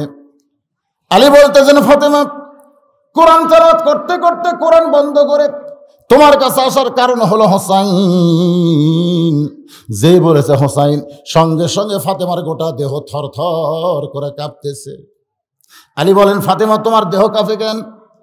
ফাতেমা বলে, স্বামী গো, যদি আপনি বলতেন হাসান তাহলে আমার দেহ কাঁপতো না, কিন্তু যখন হোসেন বলেছেন আমার মনে হয় না জানি হোসেন কিছু বেয়াদবি করেছে, কারণ আল্লাহ রাসূল বলেছেন ফাতেমা তোমার দুইটা সন্তান সম্পর্কে আমার কাছে কিন্তু তোমার জানার আছে। ফাতেমা বলতেছে, বাবা মাঝে মাঝে মন চায় আপনি হাসানকে বেশি ভালোবাসেন না হোসেনকে বেশি ভালোবাসেন, একটু মেহেরবানি করে বলেন তো বাবা আমার দুইটা সন্তানের মধ্যে আপনি কাকে বেশি ভালোবাসেন। আল্লাহ রাসূল বলে, ফাতেমা আমি যদি তোমাকে প্রশ্ন করি তোমার দুইটা চোখের মধ্যে তুমি কোন চোখকে ভালোবাসো? ফাতেমা বলতেছে, বাবা আমার কাছে দুইটা চোখ সমান। আল্লাহ রাসূল বললেন, ফাতেমা তোমার কাছে দুইটা চোখ যেমন আমার কাছে হাসান হোসেন হলো তেমন। ফাতেমা টপ করে বাবার কাছে বসে বলে, বাবা তাহলে আমার দুইটা সন্তান আপনার দুইটা চোখের মতন। রাসূল বলেন, শুধু চোখের মতন নয়, তোমার দুইটা সন্তান হলো আমার চোখের মণি। ফাতেমা বলে, বাবা তাহলে হাসান হোসেন সম্পর্কে একটু কিছু বলেন। আল্লাহ রাসূল বলে, ফাতেমা হাসান হলো অবিকল, আমি নবীর মতো। সুবহানাল্লাহ, অবিকল, অবিকল, অবিকল আল্লাহ রাসূলের মতন। যখন ফাতেমা দেখতেন দুইটা সন্তান খাবার পাচ্ছে না, তখন হাসান এসে বলতো, মা খাবার দাও, খাবার দাও। তো মা বলতেছে, আজকে এখন নাই বাবা, বিকালে খেয়েও। হাসান বলতো, আলহামদুলিল্লাহ, খাবার খবর পাচ্ছে তো এখন লোক বিকালে পাবে। কিন্তু হোসাইন যখন এসে বলতো, মা খাবার দাও, ফাতেমা বলতো, বাবা এখন তো খাবার নাই। কেন নাই? কেন নাই? ফাতেমা আর কোনো কথা না বললে হোসেন মারতো দৌড়। ফাতেমা একদিন হোসেন পিছনে পিছনে দৌড়ায়, কোথায় যাবে? গিয়ে দেখে উহুদ পাহাড়ের একটা গুহার মধ্যে হোসেন মাথা নিচু করে বলতেছে, আল্লাহ আমাদের বাড়িতে এত অভাব তুমি কেন দাও? আল্লাহ এত অভাব কেন দাও? সঙ্গে সঙ্গে কে যেন আসমান থেকে বলতেছে, হোসাইন এমন করে কান্দো না, যারা আমার আল্লাহর আহাল হবে, আহলে বাইত হবে এই দুনিয়াতে। ওয়ালা নাবলুওয়ান্নাকুম বিশাইইম মিনাল খাউফি ওয়াল জুই ওয়া নাকসিম মিনাল আমওয়ালি ওয়াল আনফুসি ওয়াস সামারাতি ওয়া বাশশিরিস সাবিরিন। রাসূল বলতেছেন, ফাতেমা হোসেন একটু জেদি হবে, মা ওর দিকে একটু নজর রাখিস। সেদিন থেকে ফাতেমার চিন্তা, না জানি কখন কার কি করে বসে। আলী বলতেছেন, না এ ধরনের ভয়ের কিছু নাই, এ ধরনের ভয়ের কিছু নাই। তো তাহলে কি করছে হোসেন? বলে, তোমার অন্দর মহলে ঢুকবার চাইছিল, আমি বাধা না দিলে তো ঢুকতোই। আহা, বাধা দিলাম কারণ বয়স 4 বছর, সব সময় ইচ্ছা মতো মায়ের ঘরে ঢোকা যাবে না। ওরে ফতুয়া বুঝাই দিলাম, অনুমতি নিয়ে ঢুকতে হবে। আমার হোসেন কেন আমার কাছে ঢুকতে চায়? বলে, দরজায় কতকগুলো মেয়ে মানুষ দাঁড়ায় আছে, তারা একটু তোমার সঙ্গে দেখা করবার চাই। ও ফাতেমা, তুমি যদি অনুমতি দাও তাহলে মেয়েরা তোমার সঙ্গে দেখা করবে। ফাতেমা বলতে, স্বামী গো, মেয়েরা আমার সঙ্গে দেখা করবে আমার কোনো আপত্তি নাই, কিন্তু আপনাকে কষ্ট করে পর্দার ব্যবস্থা করা লাগবে। সুবহানাল্লাহ বলেন। সুবহানাল্লাহ সবাই বললেন না, কেন বললেন না? কারণ আছে তো। না বলার পিছনে কারণ হলো মেয়েরা ফাতেমার সাথে দেখা করবে, এখানে আমার পর্দার কি, তাই না? কিন্তু ফাতেমা কি বলতেছেন, কষ্ট করে পর্দার ব্যবস্থা করা লাগবে। কারণ মেয়েদের জন্য পর্দার কষ্ট পুরুষকে করা লাগবে। ভাই আপনি মনে করতেছেন আমার বউ বেপর্দা হয়ে ঘুরতেছে, আমার বউ জাহান্নামে যাবে, আমার কোনো দোষ নাই, খালি মরিয়া দেখেন দোষ আছে কিনা। যদি ফুলগুলো হয় অভিমানে ঝরে যায়, আমি মালা গেথে বলো কারে পরাবো, সে যে কেন এলো না, কিছু ভালো লাগে না, কবরে আসুক তারে আমি মজা দেখাবো। খালি মরিয়া দেখেন বেপর্দা বইয়ের স্বামীর কি হয়। গোটা পাড়ার লোক আপনার বউ চিনে গো, সিনা টান করে কয়, পাড়ার মধ্যে আমার 1 নম্বর, আমার বইয়ের লাগাল শাবনুর পপিকারও আছে, ও বাবা রে, মরিয়া দেখে শয়তান। যেই যুবক তার বউকে বেপর্দা করে মানুষ সামনে ঘুরে বেড়ায়, ও হলো শাকিব খানের মতো লুচ্চা। জোরে কোন কথা ঠিক কিনা? শাকিব খান এ বাংলাদেশের নাম্বার 1 লুচ্চা। কতগুলো যুবক আবার শাকিব খানকে আদর্শ বানাছে, মেসি, নেইমার আর শাকিব খান। এই শালার লুচ্চা রে, এমন লুচ্চা আমাদের বগুড়ার জামাই হলো, একটা হিন্দু মেয়েকে মুসলমান বিয়ে করলো, করুক। আবার শুনলাম বুবলি কান্তিছে, ওক নাকি একটা দিছে। আবার একটা ছোট্ট হালের ছোট মেয়ে কয়েকদিন আগে পূজা সেরি ছোট্ট বাচ্চার পাঠ করলো, ও বলতেছে আমারও পেট বড় করে দিছে। একটা সাংবাদিক এই লুচ্চার কাছে যায় না রে। আর মামুনুল হক দৌলিয়ে ঘুরতেছে রিসোর্টে, একজন সাংবাদিক বলে এটা যে আপনার আসল বউ, তার কাবিন আছে। আলেমদের বউ সাথে থাকলে কাবিন তালাশ করিস, আর বিয়ে হওয়া বাচ্চার জন্ম দিল ওর বাপকে, তার তালাশ আজ পর্যন্ত হচ্ছে না। জোরে কোন কথা ঠিক কিনা? কথা বল না কেন মুসলমান, কথা কম। খালি কথা না বলার কারণে আজকে 80 টাকার তেল 200 টাকা গেল। গল্প মারতেছে ইউক্রেন রাশিয়ার যুদ্ধ লাগছে। ইউক্রেন রাশিয়ার যুদ্ধ না, দেশতি যুদ্ধ লাগবে। জোরে কোন কথা ঠিক, দেশত যুদ্ধ লাগবে। কারেন্ট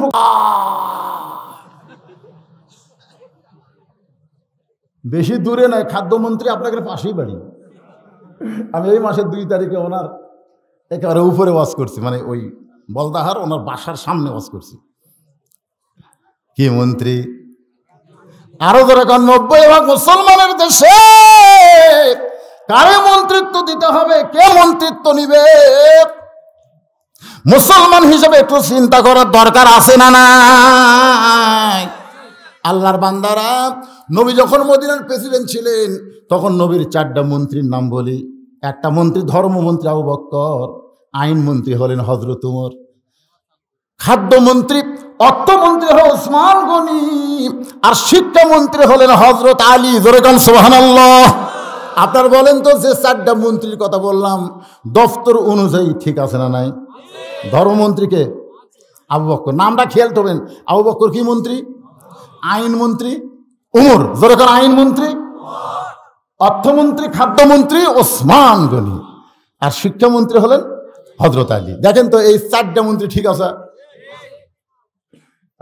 ওই শিক্ষামন্ত্রী দীপমণি। আচ্ছা, ধর্মমন্ত্রীর নাম কিন্তু একসাথে কেউ কভার পারে না, কারণ কাক যে ধর্মমন্ত্রীর দায়িত্ব দিচ্ছে আল্লাহ ভালো জানে। ধরে কর কথা ঠিক রে। এখন এই 90% মুসলমানের দেশে দুর্ভিক্ষ কেন হবে? কেন নেতারা কতকাল এক নেতা বলেছে বাংলাদেশ দুর্ভিক্ষ হবে। যেই দেশে পাখি উড়ালে পায়খানা করলে, পাখি যখন উড়ে যায় পায়খানা করে, ওই পায়খানা মাটির পড়ে একটা গাছ হয়, হয় কি হয় না? তাহলে পাখির পায়খানাতে যেই দেশে গাছ হয় সেই দেশে কোনোদিন দুর্ভিক্ষ হবার নয়। যেই দেশের মাটি এত উর্বর সেই দেশে দুর্ভিক্ষ কেন হবে? দুর্ভিক্ষ হবে না। আমরা সবসময় দোয়া করব আল্লাহ রহমত বরকতের দরজা খুলে দিবে। জোরে কোন ঠিক কিনা? ওয়া আমিলুস সালিহাতি। 2 নম্বর আলোচনা চলতেছে, সে আমার নেক আমলের মধ্যে 1 নম্বর নামাজ। নামাজের মধ্যে আমি মা বোনদের পর্দা নিয়ে আলোচনা করতেছি। ও মায়ের একটু মনোযোগ দিয়ে শোনেন। ফাতেমা বলতে, স্বামী গো, মেয়েরা যখন আমার সঙ্গে দেখা করতে চায় তাহলে আপনাকে কষ্ট করে পর্দার ব্যবস্থা করা লাগবে। আপনার কষ্ট করে পর্দার ব্যবস্থা করতে পারবেন? এ কথা কন না কেন? আপনার বউকে আপনি একলা দেখবেন, জনগণ দেখবে কেন? কথা কয় না। আপনার বউরে আপনি একলা দেখবেন। আলী বলতেছে, ফাতেমা শোনো, মেয়েরা তোমার সঙ্গে দেখা করবে, এখানে পর্দার কি দরকার আছে? পর্দার কি দরকার? ফাতেমা বলতেছে, স্বামী গো, আপনি জ্ঞানী হতে পারেন, জ্ঞানীর রাজা হতে পারেন, কিন্তু পর্দা সম্পর্কে আমার চাইতে আপনি কম জানেন। কেউ কথা কয় না, কারণ মরদ মানুষ যে ঠকতেছে। ফাতেমা কি বলতেছে? আনা মাদিনাতুল ইলমি ওয়া আলী বাবুহা। আমার বাবা বলেছে আমি হচ্ছে ইলমের শহর, আলী হচ্ছে তার দরওয়াজা। আপনি জ্ঞানের রাজা হতে পারেন, কিন্তু পর্দা বিষয় আমার চাইতে আপনি কম জানেন। আচ্ছা বলেন, কোন বউ যদি বলে স্বামী আমার চাইতে কম জানে, স্বামী খুশি হবি না রাগ করবে? আলী বলতেছে, ও ফাতেমা, আমার চাইতে পর্দা বিষয়ে তোমার কি জ্ঞান বেশি? ফাতেমা বলতেছে, স্বামী গো, যে কয়টা মেয়ে দরজায় দাঁড়িয়ে আছে আমি ফাতেমার সঙ্গে দেখা করবে, আপনি কি তাদের চেনেন? যে মেয়েরা আমি ফাতেমার সঙ্গে দেখা করবার চাই, আপনি কি তাদের চেনেন? সঙ্গে সঙ্গে হয় তাহলে ফাতেমার কপালে একটা চুমু দিয়ে বলতেছে, এই এক ফাতেমা ছাড়া দুনিয়ার অন্য কোনো নারীকে আমি চিনি না। কেন চিনে না? তার 1 নম্বর আমল হচ্ছে ইন্নামাল মুমিনুনা, আয়াত আমার স্মরণে আসতেছে, প্রকৃত মুমিন যারা হবে রাস্তা চললে তাদের নজর থাকবে কোন দিকে? কুল্লিল মুমিনিনা ইয়াগুদ্দু মিন আবসারিহিম, মুমিন যখন রাস্তা চলবে তখন তাদের নজর থাকবে কোন দিকে? জোরে বলেন কোন দিকে? তাহলে কার বউ কেমন সুন্দর এটা কি বলা যাবে, দেখা যাবে? এই যে নারী বলতেছেন ফাতেমা, একমাত্র তোমাকে ছাড়া আমি দুনিয়ার অন্য কাউকে চিনি না। ফাতেমা বলতেছে, ওগো স্বামী, এই জন্যই তো আমি জানি, এই জন্যই তো আমি জানি, এই জন্যই জানি আপনি দুনিয়ার কোনো মেয়েকে চিনবেন না। ওই যে কয়টা মেয়ের আমার সঙ্গে দেখা করতে চায়, ওদের মধ্যে কেউ যদি একটা বেপর্দা নারী থাকে, সমস্ত নারীরাই তো আর বেপর্দা না, যদি কেউ বেপর্দা থাকে, ওই পর্দা নিশি মেয়েদের মধ্যে একটা বেপর্দা নারী যদি ফাতেমার চেহারা দেখে, ফাতেমার চোখের সাইজ কেমন, ফাতেমার মুখের সাইজ কেমন, ফাতেমার গায়ের রং কেমন, এটা পর পুরুষের কাছে বলতে পারে। আর পর পুরুষের কাছে যখন বলবে, তখন ঘরের মধ্যে ফাতেমা পর্দা করে লাভ হবে না, এই ফাতেমার খবর দুনিয়ার মানুষ জানতে পারবে। জোরে কোন ঠিক কিনা? কারণ মা ফাতেমা পর্দাকে এত পছন্দ করে। আল্লাহ নবী যখন বললেন, ফাতেমা, নারীদের জন্য মাত্র 4টা নেক আমল করা লাগবে মা, 1 নম্বর নামাজ, 2 নম্বর রোজা, 3 নম্বর সতীত্বের হেফাজত, 4 নম্বর পর্দা করা। ফাতেমা বললেন, বাবা, এই 4টি আমলের মধ্যে সবচাইতে গুরুত্বপূর্ণ আমল কোনটা? আল্লাহ নবী বললেন, মেয়েদের মধ্যে সবচাইতে গুরুত্বপূর্ণ আমল হলো পর্দা করা। জোরে কোন কি করা? আচ্ছা, বেপর্দা নারী যদি নামাজ পড়ে, নামাজ কবুল হবে না। জোরে কোন কি হবে না? বেপর্দা নারী যদি রোজা করে, রোজা কবুল হবে? বেপর্দা নারী স্বামীর খেদমত করলেও জান্নাতে যাওয়ার পারবে না। এই জন্য রাসূল বললেন, মেয়েদের 4টা আমলের মধ্যে সবচাইতে গুরুত্বপূর্ণ আমল হলো পর্দা, আর পুরুষের আমলের মধ্যে সবচাইতে গুরুত্বপূর্ণ আমল হলো নামাজ। খুব খেয়াল করবেন, নারীদের 1 নম্বর আমল কি? আমার কথা কি ঠিক মতো আপনারা শুনতে পাচ্ছেন? তাহলে হোহা করতেছেন না কেন? তখন ফাতেমা এসে রাসূলকে বললেন, বাবা, আজ থেকে আমি পর্দার মধ্যে ঢুকে গেলাম, আজ থেকে পর্দার মধ্যে। ফাতেমা কিন্তু বুখারী পড়েন, মুসলিম পড়েন, তারপরে যত হাদিসের কিতাব আছে সমস্ত হাদিসের কিতাব পড়েন, মা ফাতেমা থেকে কোনো হাদিস বর্ণিত হয়েছে একটা হাদিসও পাওয়া যাবে না। অথচ মা আয়েশা থেকে হাজার হাজার হাদিস বর্ণিত হয়েছে। অথচ রাসূল আয়েশা সম্পর্কে বলে নাই, ফাতেমা সম্পর্কে বলেছেন, সাইদাতুন নিসায়ে আহলিল জান্নাহ, সাইদাতুন নিসায়ে আহলিল জান্নাহ, খাতুনে জান্নাত ফাতেমা তো জোহরা। জোরে কোন সুবহানাল্লাহ। আয়েশা কিন্তু হজ করেছে, অথচ মা ফাতেমা হজ করেনি। অথচ সেই ফাতেমাকে খাতুনে জান্নাত দেওয়ার কারণ একটাই মাত্র কারণ, সে কারণটার নাম হলো পর্দা। জোরে বলেন, নাম কি? গভীর রাতে হযরত আলী জান্নাতুল বাকির মধ্যে ফাতেমাকে দাফন করে আল্লাহকে যখন বলতেছে, আল্লাহ, আল্লাহ, ফাতেমা আমার পর্দানিশী বিবি ছিল, ফাতেমার প্রতি তুমি খুশি হয়ে যাও। এই দোয়া করে যেই মাত্র তাকাইছে, সামনে কয়েকটা পুরাতন কবর দেখা যায়। এই মাত্র ফাতেমার কবর দিলাম, সেই কবরটা গেল কোন জায়গায়? ফাতেমার কবর, ফাতেমার কবর। আলী যখন কান্দে, এমন সময় কে যেন বলতেছে, আলী রে, কিয়ামত পর্যন্ত চেষ্টা করলে আর ফাতেমার কবর কেউ দেখতে পারবে না। আমি আল্লাহ ফাতেমার পর্দাকে কবুল করে তার কবরকেও পর্দা করে দিলাম। সুবহানাল্লাহ। জোরে কোন? মায়েরে, আপনাদের ওয়াজ শেষ। আর কোনো ওয়াজ আমার মা বোনদের জন্য আজকে করবো না, কারণ বাপজানের আমার বসে আছে, অধৈর্য হচ্ছে, অনেক রাত হয়ে যাচ্ছে। আলহামদুলিল্লাহ। ওয়া আমিলুস সালিহা, ওটা বসা বন্ধ করো, ওয়াজ তো চলবি। অথবা সাবিল হক, অথবা সাবিল সবর, এই 2টা সাবজেক্টের উপর ওয়াজ না শুনলে মুসলমান হয়ে মরতে পারবে না। মরবেন ঠিকই, কিন্তু মুসলমান হয়ে মরা যাবে না। ওয়া আমিলুস সালিহার নামাজের ওয়াজ করতে আপনাদের অবস্থা খারাপ, কারণ যারা মাগরিব এশা নামাজ পড়েনি, এর খবর কি? যেমন তো নামাজই পড়িনি, ফজরও পড়বো না, হুজুর যে ওয়াজ ধরলো নামাজের, বেজার হচ্ছেন? আমি একটা কথা কিন্তু হেন্স দিয়েছি, নেক আমলের মধ্যে একটা আমল কি? এই যে প্রাইমারি চলাবে কে? সরকার। ধরে কোন প্রাইমারি চলাবে কে? আর এই মাদ্রাসা চালাবে কে? এখানে কি বললো যে অমুকে কিছু দিছে, অমুকে কিছু দিছে, অমুকে কিছু দিছে। আমার চেয়ারম্যান সাহেব বললো না কথা, কন দিছে কি? দিছে। দিয়া নবীর ঘর হচ্ছে, মাদ্রাসা হচ্ছে, তাও তো নবীর ঘরের কথা কইছে। আর আমার এলাকাত বলে, হুজুর এই সাইডে যা দেখতেছেন আমার, ওই সাইডে যা দেখতেছেন আমার বাপের, পিছন দিকে আমার ভাইয়ের, সবই যদি তোমাকে হয় আল্লাহর, তোমাকে আল্লাহটা দেখতে গেলে 2 মিনিট হাঁটা লাগবে। চলো দেখে আসি। ও আমিলুস সালিহা, নেক আমল কারে কয় দেখেন। মসজিদের কাছে নিয়ে যায় বলতেছে, হুজুর এখানে আল্লাহর কিছুই ছিল না, কিছুই ছিল না।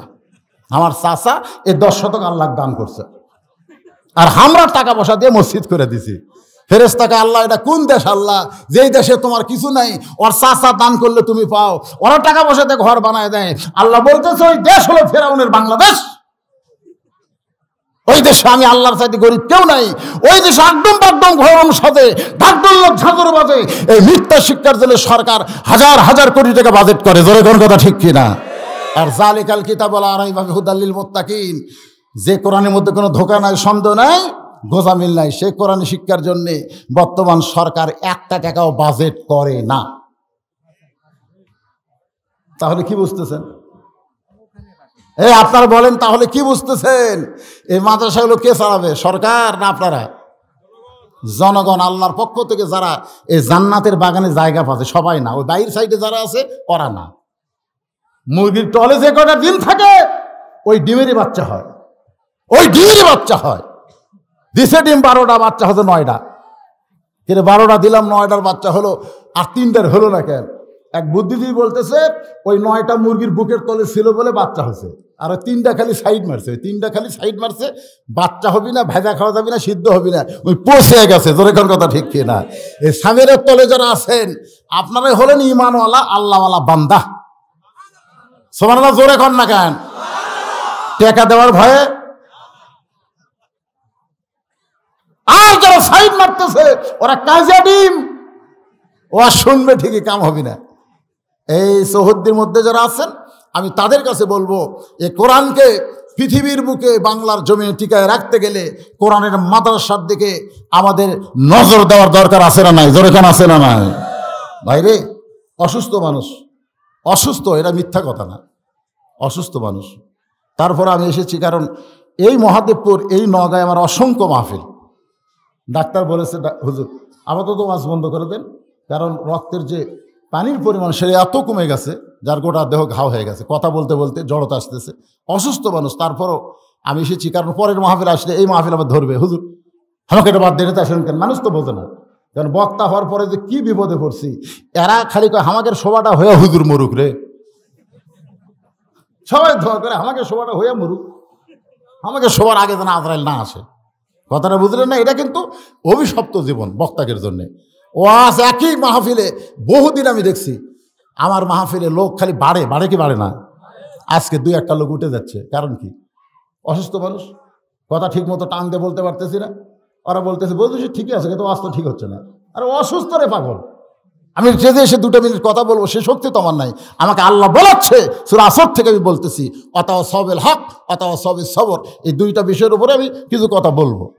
কিন্তু আপনাদের ওটাও দেখে আমার তো ভয় লাগে গেল, কারণ মাদ্রাসার উন্নয়ন করবে মাহফিল, গরু জব করে আপনাকে যে হারে উপরতলা খিলালো, আমি তো মনে করলাম এটা কি খিলাচ্ছে, হোটেল নাকি রে?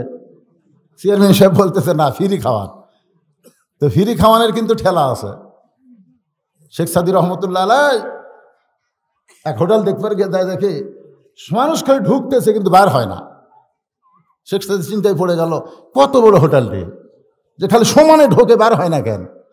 পরে কাছে যায়, দেখে লেখা আছে এই হোটেলে যে যা পারেন খান, 1 টাকাও দেওয়া লাগবে না।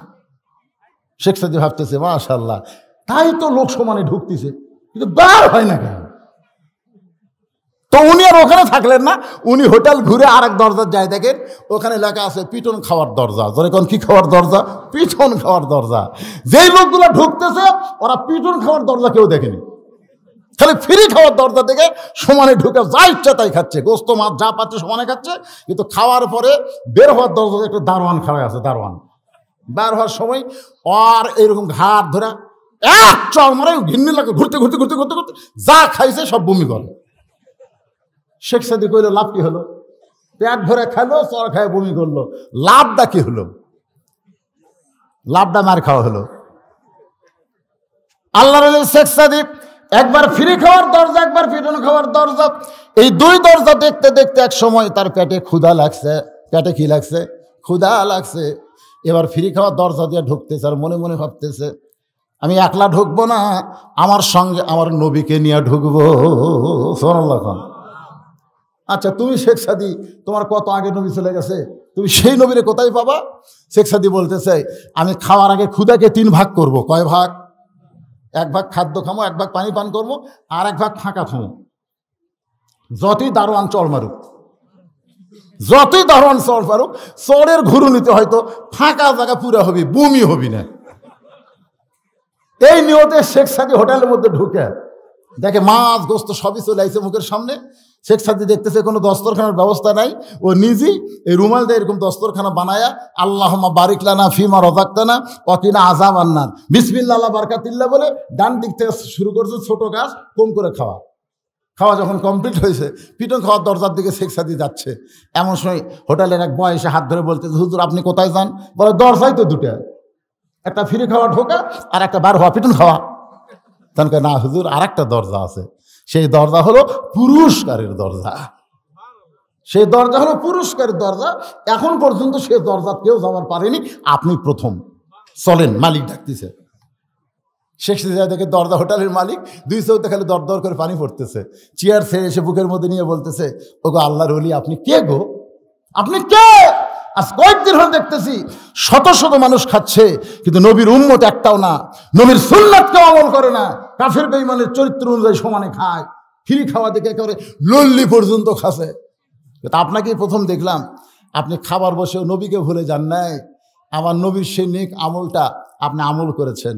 আপনি জন্য পিটন খাওয়া না, আপনার জন্য 1000 সোনার আশরাফি পুরস্কার। সুবহানাল্লাহ বলেন।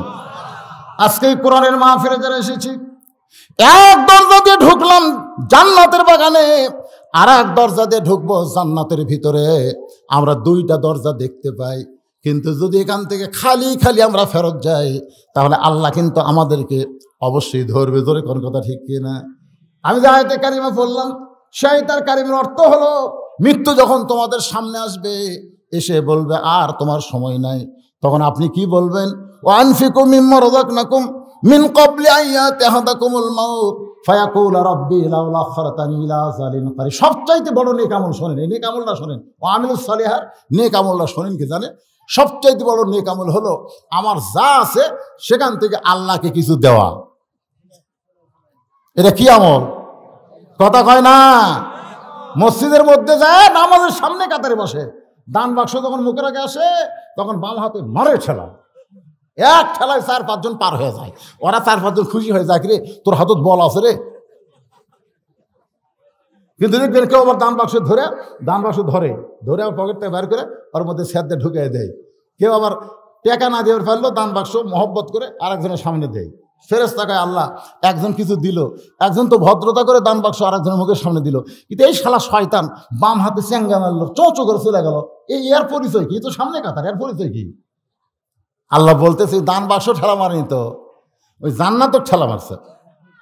আজকে আপনাদের সামনে দান বাক্স যাচ্ছে, দান বাক্স আপনাদের সামনে যাচ্ছে।